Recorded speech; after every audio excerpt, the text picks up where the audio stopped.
Greetings, everyone, and my cheerful chariots alike. Welcome to the special Q&A video. I will be your hostess for the evening, so please, enjoy yourselves while you're here. Hold on just a moment. I couldn't help but notice that I'm here. Didn't my arc end like 5 episodes ago? And on top of that note, it seems the lot of us that have split up have, conveniently been brought back. Explain, vampire girl. Oh, worry not. The events that are to take fold within this castle are non-consequential, as this entire episode is going to be like Castlevania Legends. Non-canon. Well, that explains it. Yeah, it's highly improbable that the Dark King version of myself would be standing next to Julius. I wouldn't jinx myself if I were you, but chances are I think I've said too much on that matter. Wait a minute, what? If it helps any better, it'd be best to just not think about it. She did say, after all, that the consequences that are going to be pursuing in this castle are non-consequential. That is right, my favorite crimson-coated Belmont. I am so glad the events are not canon. Anyway, you can probably see that the usual crowds of characters that occupy my skits during these videos are present for this video as well. Now you're probably wondering, is it just going to be some special form skit? Sort of. As you can clearly see, when I made my 500 sub special video, thank you for watching that by the way, I had a special announcement in that video where I would be doing a Q&A and I would be requesting questions from the audience. That way I can dedicate an entire video answering said questions. Now, we are here. However, I decided to throw in a twist during the whole interim period when that video was live. And that essentially was, I would throw in some questions of my own, but have it where the characters would ask them instead of myself asking them. That way, the spirit of my skits still carries on through the questions, and that way we can still keep a comedic freshness about it. So, do I ask the question now, or do I ask it later? Oh, trust me, Walter, you'll know. Anyway, hope you all enjoyed this video, as I'm going to have a lot of fun answering these questions. You seem to have a distaste for Classicvania, and I wonder what that is. Don't get me wrong, you might not hate it. I haven't seen all your videos, and you talk about story a lot, which is not present really in the older games. But you clearly prefer the Metroidvania style. I love both equally, so I'm just curious. Also, if you haven't already, in Vampire Survivors use La Roba, the furniture weapon, with Juiced if you have it unlocked. You'll be pleasantly surprised. The La Roba weapon? You mean the one that drops furniture? Why would you tell me to use that item with Juice that both thing? Oh.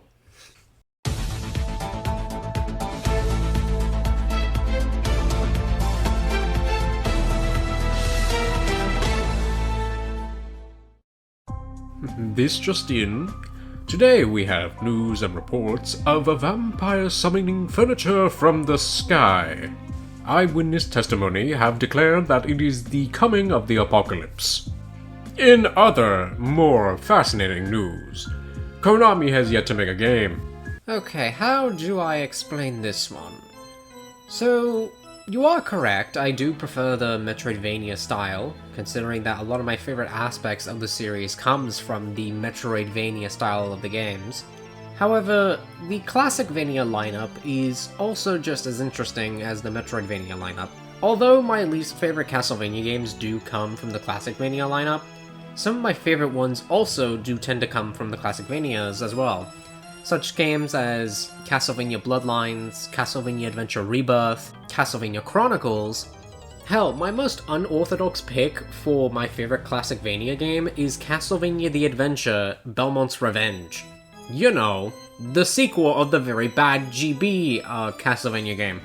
Oh, and I like Super Castlevania 4, but I don't bring it up that much because I kind of feel like it's very overrated. So I try not to mention that one too much because, to be honest, there's only so much for a game that everyone has already spoken their mind about. It's like Symphony of the Night for me. Also, since this question is kind of, on the topic, I'm gonna say this. I do not like any incarnation of Rondo of Blood. Not Based Rondo, not Vampire Kiss, definitely not, And not even Dracula X Chronicles, which, if you ask me, is the most tamest out of all of them, and is the most easily accessible and the easiest to play. My problem with Rondo mainly just comes down to the fact that it's a hard game for no fucking reason. And Vampire Kiss is a much extremer version of Rondo, so if I already don't like base Rondo, God only knows that I'm not gonna like base Vampire Kiss. Plus, Richter Belmont was always one of those overrated Belmonts in my opinion, and for me he didn't really get good until Symphony. So, really, there's that. In essence, it's not that I generally hate the classic Castlevania games. In fact, I do like it when a good one comes out. It's just that a lot of the bad Castlevania games that came around that time, like Simon's Quest, the original Castlevania The Adventure, as well as, I'm gonna say it, Dracula's Curse, were really not my cups of tea, and they made me want to throw my controller each and every time I played them. So it's not really that the classic Castlevania games don't have much of a story. In fact, I do think they have stories, it's just that it's very few and far between, and most of it you have to do some interpreting yourself. Which to me can be very interesting, because then that allows for many different people to come to different conclusions based on what was presented. It's like an art piece. There's no single one answer, so I do try to love both styles of Castlevania equally. However, there is definitely a slant present towards the Metroidvania style games, I won't deny that. But I must thank you for the question. Moving on. How old are you? Seriously, Walter, out of all the questions you chose to ask me, you're asking me about my age. I mean, come on, have you ever heard of the phrase, never ask a woman their age? I have done worse. I believe out of all people, you should know that. Fuck, you're right. Well, if you're going to insist on asking a poor lady their age, I might as well entertain you. So, considering that we are in the grand year that is 2029, I have been around since about the era of Christopher and Simon. Wait, hold on, I need to pull up my calendar for this. You have a calendar. Are you kidding? I was waiting to ask you this question for months! Alright, let's see here. If I do early estimates and then do some simple subtraction, I get... You've been around for more than 450 years? Would you play a 2.5D Castlevania game that uses characters from the Castlevania animated series and is akin to something such as Dragon Ball FighterZ, but instead called Castlevania Vampire Killer? Thank you, Isaac, that performance was lovely as usual. Anyway, to answer such question, I was completely on board until a certain word was said in that entire sentence. Would you like to guess what that word was? Yup, it was this one word. Now, this could paint me as someone who comes across as excitingly bitter when it comes to the Castlevania animated series. And to be honest, I am very upset at the fact that it exists. On that note, I think having a Castlevania fighting game in the style of Dragon Ball FighterZ is an excellent idea. And I think it should focus on the mainline Castlevania series rather than just focusing itself on the animated series. Because every time I think of the animated series, I have the sudden feeling that I want to sink an entire country under the waves of the Atlantic. So honestly, I think the world is pleased to know that although I have absolute hatred for this, I have a lot of, safeguards keeping me from doing anything against it. So, to reassess my answer, I think the idea is great, I just don't like what we're using the idea on. Do you ever think about the limited time life allows us to do the things we wish we could do with our mortal lives, until we eventually realize that life is short and meaningless in the grand scheme of things? Oh my god, who hurt you? Oh! Aside from Castlevania music, what music/bands do you like tying in with Castlevania? For me, I usually do Blackbriar, and I love it.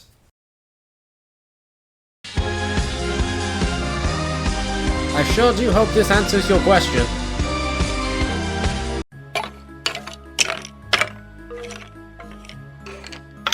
Thank you for the question, even though it came off as severely incomprehensible. Anyway, my favorite type of food is Italian. I just love the sauces, the spices, and all the different types of manners of food that they're able to produce. It honestly astounds me how many 10 out of 10s the Italians can make. Not only are they rich in culture, but they're also rich in food. I'm sorry. What's that? What is your favorite Castlevania fan film? Oh, Alucard. I didn't expect to see a comment from you. Sorry about essentially saying that your other half is better than you. It's nothing personal, really. I just have standards. Yep, I'm sure you do. Anyway, this question is a very interesting one, as it made me go in a rabbit hole of searching for Castlevania fan films. Because prior to this question being asked of me, I never thought that Castlevania was one of those franchises where fan films even existed. However, I was wrong. And so far, what I can say is that I watched a bit of Castlevania Hymn of Blood, and I still need to finish it, but from what I've seen thus far, it seems to be very interesting. So I guess to answer the question as of now, I'd say that my favorite would have to be that. Until then, I don't really have much of an opinion on it. Opinions on time? I don't know why, but you asking this makes me feel very curious as to what your end goal is. I cannot say for certain. However, all I will disclose to you and your audience is that in due time, there will be an event that no surely will spell your undoing, as long as you keep to the current course of time, that is. You're a peculiarity, you know that? Walter here, reading you the next question. With the Castlevania franchise being very similar to the castle itself, in the words of Alucard in Symphony of the Night, this castle is a creature of chaos. Seeing as the franchise has been a fighting game, an arcade rail shooter, tough as nails platformers, hack and slash action RPGs, exploration action RPGs, or Metroidvania style, is there any other genre you wish to see them tackle? Personally, I love a warrior style game, especially with the massive cast of Castlevania characters we have, and if Judgment is any indication or Grimoire of Souls. The devs don't seem to have an issue to pluck characters from anywhere in the timeline, and put them in random places. I'd love to see what they do with Koei Tecmo in a hypothetical Castlevania Warriors game. Your videos are always a highlight, and congratulations on, at the time of posting this, 534 subscribers. Now if you don't mind, I have shinies to grab. Don't check your treasury, Cereza. Wonder what the hell they could have meant by that. No! What? I just read a comment. They stole it all. All my fucking juiced figures, they stole them all. That's interesting. But yeah, you hit the nail right on the money. I think the most interesting Castlevania game that we can probably get at this point is a warrior-style Castlevania game, as it's something I've been wanting for years. And in fact, I even made a cover of what a hypothetical warrior-style Castlevania game could look like. If there was any other genre I can think of where I think Castlevania would excel at the most, would be a racing game. If Nightmare Kart was anything to go by, the gothic feeling of Castlevania would lament itself great to a racing game. As well as the music that the Castlevania series is known for, you literally have $1 million idea right there. I don't know why, but a Castlevania racing game is not the most outlandish thing I can think of. I guess a simulator, where you get to play as the different monsters from Castlevania, would be another interesting idea. But really, I don't see that going much anywhere as a Warriors-style Castlevania game or a racing Castlevania game, to be quite honest. What is the worst gaming experience you have ever had?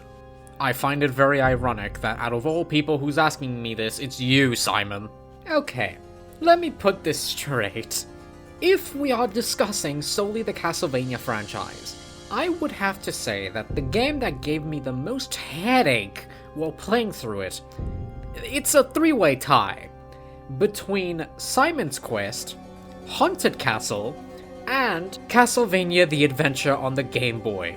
Those three games make me want to actually break into a volcano and make it erupt early. As far as general experiences go, I am probably going to get flack for it.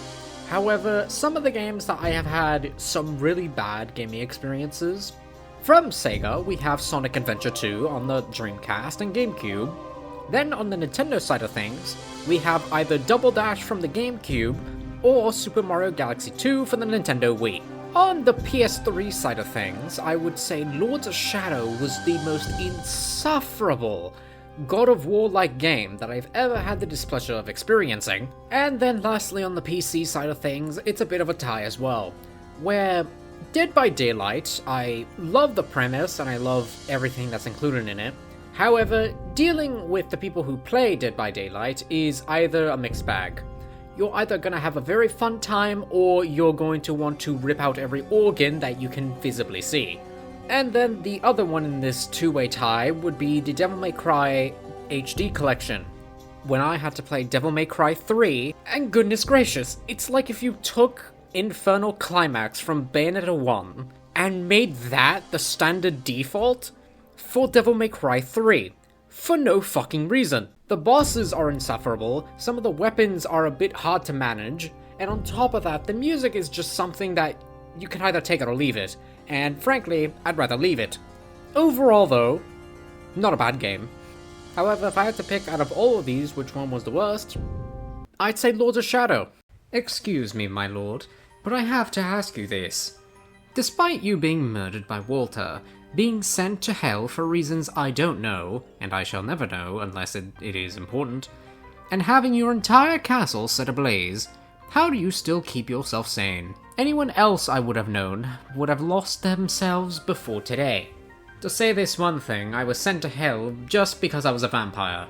So you're practically barred from the gates of heaven unless you do some stupid ritual to, I guess, repent your vampirism, which I'm not going to be doing anytime soon. I've been around for quite a while, and I don't plan to do such a thing.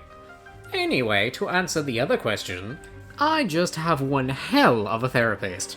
Either that, or I'm completely insane, and I just have not realized this yet. But, in other words, when it comes to losing my literal body and soul for a moment in time, I don't know, maybe perhaps I'm just very forgiving. That, or I know that they're my sources of entertainment. But one thing is for certain. I have no plans whatsoever to return to the hellscape that was hell, anytime soon. So, let's just hope that the cards are being played right for me this time. I'll be honest, I wasn't expecting a question from either of you, but glad you asked. So, as far as what I can tell you, my favorite Castlevania enemy has to either be the ghost enemies from Curse of Darkness, due to mainly their design and how satisfying it is to kill them, as they make a really nice death sound upon, slaughtering them. Either that, or any of the giant armors from Harmony of Dissonance, as I think their walking animation is very cool, or the giant skeleton enemies from Order of Ecclesia, as it's kind of the same case for them as well. So, yeah, that's really all I got. Do you believe in the theory that Alucard and Maria got together and started the Lacard clan? Why or why not? And then nobody wonders why there's hardly any female voices in my skits. Now we know why. Anyway, to answer the question as to whether or not Alucard married into the Renards and soon became the Lacard family, I could see where the theory comes from, considering that the Lacard family strangely has a weapon that is associated with Alucard via the Alucard spear, and before Bloodlines, they haven't really been a major party in things, and the only other family that has a similar name to the Lacards is the Renards. And I can understand where people would come up with the idea that, oh, maybe Alucard and Maria got together after the events of Symphony. That's nice and all, but no. And the reason why I believe this is kind of a two-parter reason. The first mainly has to do with a story aspect, or like a character aspect.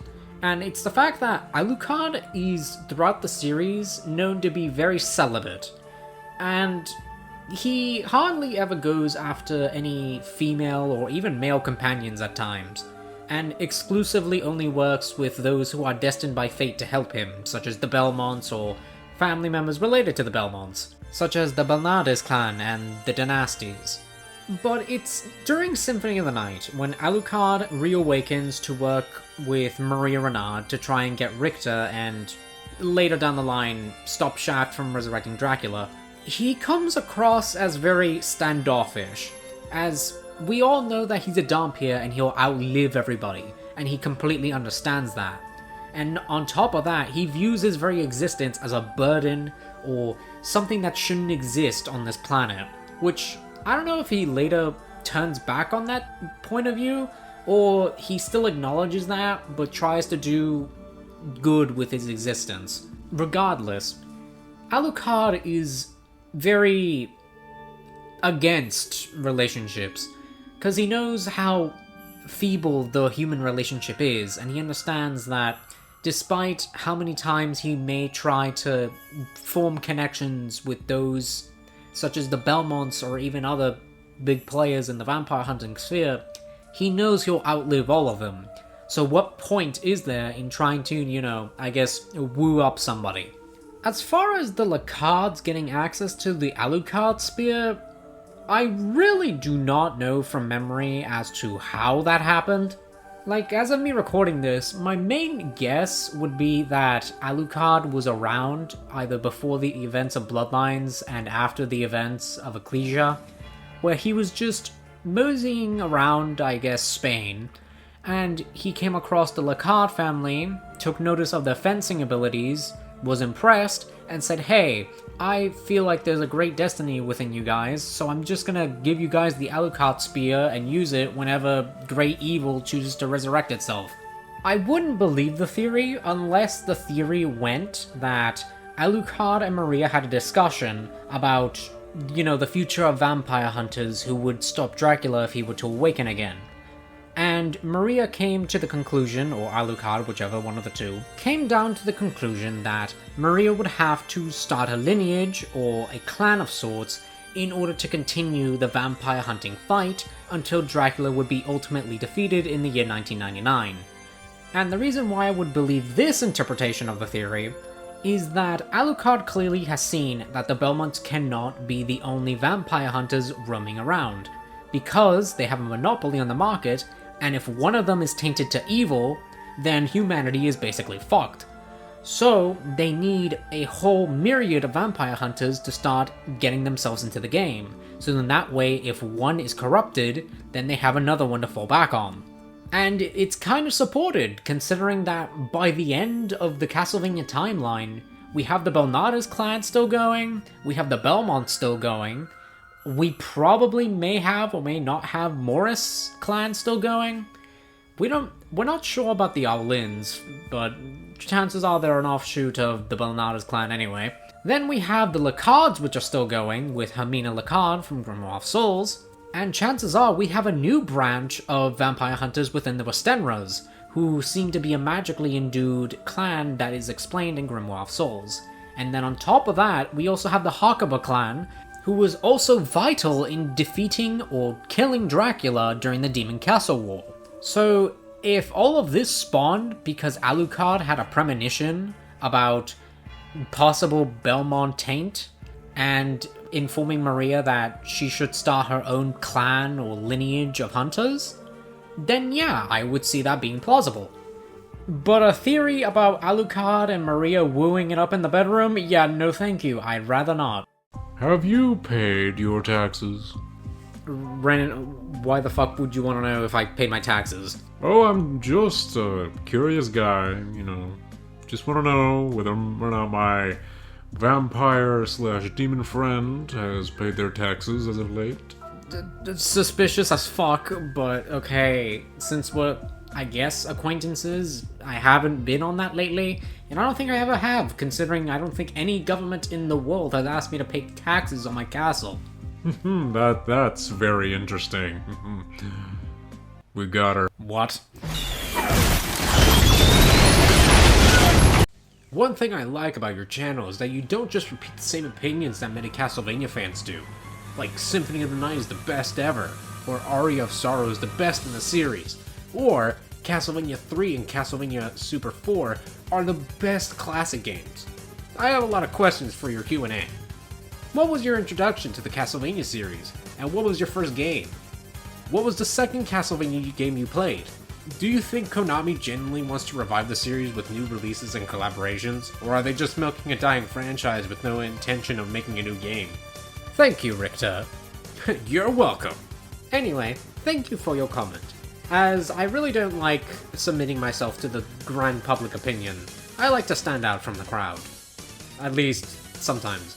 But to answer your questions, what got me into Castlevania, and anyone who is listening to this can probably call me a fake fan at this point, but what got me into Castlevania was the reveal trailer for Simon and Richter Belmont for Super Smash Bros. Ultimate. From that point onward, it has been a skyrocket of events, where I slowly dabbled myself into the Castlevania series and slowly began to talk about it through online blogs such as Amino and whatnot.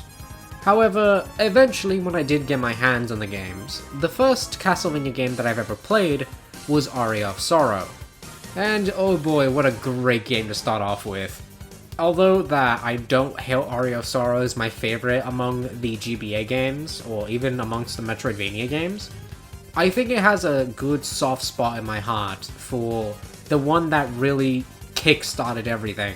I think the second Castlevania game I played would have to be either Super Castlevania 4 or Harmony of Dissonance. I currently can't remember which one came first, as I both played those two games around the same time, so I guess only God knows what happened there. And to answer your final question, I want to keep an open mind about Konami, because I genuinely do feel like they want to start making games again and they want to revive franchises that have been dormant for so long. However, they've been doing that for every other franchise except Castlevania, which begs to question, why? Like, Silent Hill has gotten a full-fledged remake and a few collabs with other, different development studios. Then you have Metal Gear Solid, which got a remake of the third game. Then you have Super Bomberman, which technically never stopped making games. Then you have Contra, which got an okay new game, like it's nothing groundbreaking.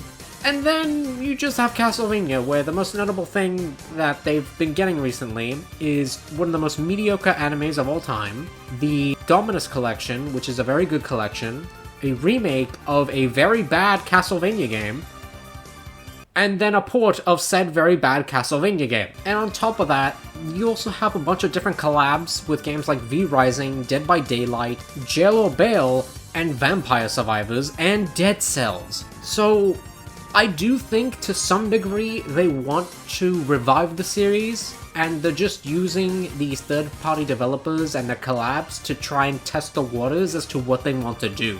Because, remember, the last official game made by the Castlevania team that was brand spanking new was Grimoire of Souls. And we all know how that one ended up. So, although that game was a fantastic game, it was hindered by so many poor Konami decisions that today it just ended up on Apple Arcade, which I will still freaking protest that it should be a console release. I want it on everything, damn it. But, alas, I do think Konami wants to resurrect the series, and they have a general interest in it. It's just that I feel like they don't know what to do. So, allow me to help Konami in this aspect. You could either make a Demon Castle War game like everyone has been hammering you to for years now, or you can make a Castlevania remake game of any of these following games and everyone would be happy. I'm so glad I helped you, Konami. Anyway, thank you for the question. We shall move on. Why is it that when you were revived, you came out looking different? Strange question to ask me now about this, Yahim, but okay, I'll answer. Not like it's gonna matter much, but oh well. So, for me, specifically, when I go to a place like hell, my soul kind of does a bit of, I suppose, metamorphosis, so to speak. And each time I die, I inhabit a new form. Usually that's how that goes, but there have been times where I've maintained the same form every now and again. Then again, that would just depend on how many times I've died. And it hasn't been much, considering I can count how many times I've died with only my 2 hands. Well, all I need is a single finger to count how many times I've died. Yeah, because you never got brought back. So... I know you really love your dear, dear Matthias, both for his design and some elements of his story. I understand that his introduction has an impact on the overall narrative, but for me, I still prefer Dracula as a mysterious figure. If you ask me, it would have been better if they had never told his origin story at all. Keeping his background a mystery makes him more compelling. I think some elements of the story should remain hidden rather than fully explained. As for Matthias' story, there are a lot of plot holes, essentially regarding his hatred of God and how he ultimately became Dracula. If you're interested in knowing why I feel this way, I'd be happy to explain. Dracula, who the hell are you fooling? Ha ha ha ha! Worry not about who's being fooled now. Just understand that sooner or later, you will be made the fool.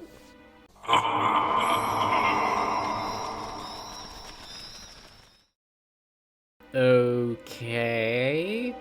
Anyway, to reply to your statement, I am interested to hear your thoughts on why you believe Matthias' origin story is a bit of a plot hole within the Castlevania series, as I'm willing to understand as to why you believe this. Me personally, I don't see how that could be seen as a plot hole, but perhaps the argumentation that you may or may not have may make me see things from a different perspective. Point being, I'm willing to hear this out. What is your favorite book? And that marks everyone from Symphony being accounted for. Don't quote me on that. Anyway, my favorite book has to be Final Fantasy VII On the Way to a Smile, as I feel it adds interesting stories in between the events of Final Fantasy VII and Final Fantasy Advent Children, and if you're a Final Fantasy fan, I think you'll get a very interesting read out of this. Either this or the Final Fantasy Ultimania, as it offers a bunch of illustrations and a bunch of newfound knowledge that I think I never would have found if I had never read the Ultimania. Also, my last answer, this might be a basic answer, but the Bible. I know, a vampire who's into the scripture. I know, it's very weird. However, I'd rather fear a god that I know than a god that I don't. Besides, it's more so of reassurance, really. What does the future content of this channel will look like? You are a Castlevania channel, but I do see you also sprinkle in some Mario Kart stuff here and there. You have made debunks and reaction content and ranking content mainly on non-Castlevania stuff. So I'm just curious what lies for the non-Castlevania content on your channel. Thank you, Leon, you're such a sweetheart. Anyway, to answer this question, there are a bunch of different topics that I want to talk about. There's a lot of Sega franchises that I want to discuss, such as Shinobi, Sonic and Sega All-Stars Racing, or even just Sonic in general. And there's also other franchises like Bayonetta, Final Fantasy, and among many others that I do wish to discuss on this channel. However, as of now, I don't think I want to talk about anything else other than Castlevania at the moment, because I want to build up my fan base before I start to really, test the waters with other things. As you can probably tell, a large portion of my subscriber base mainly follows me for either my skits or my Castlevania content, which I am definitely appreciative of. However, I don't want to rock the boat so much so early, because I don't want to lose the fan base that I have cultivated, So, as much as I really want to talk about other topics, as of now, I'm going to try and stick to Castlevania content until I feel I'm comfortable enough to try and branch out to other things.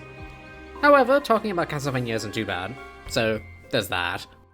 Do you have any other men that you are currently seeking? Ah, no, Juiced. It's just you. I'm a loyal gal. Ignore all of that. I am a one-trick pony. And you are the one trick to my pony. Merde.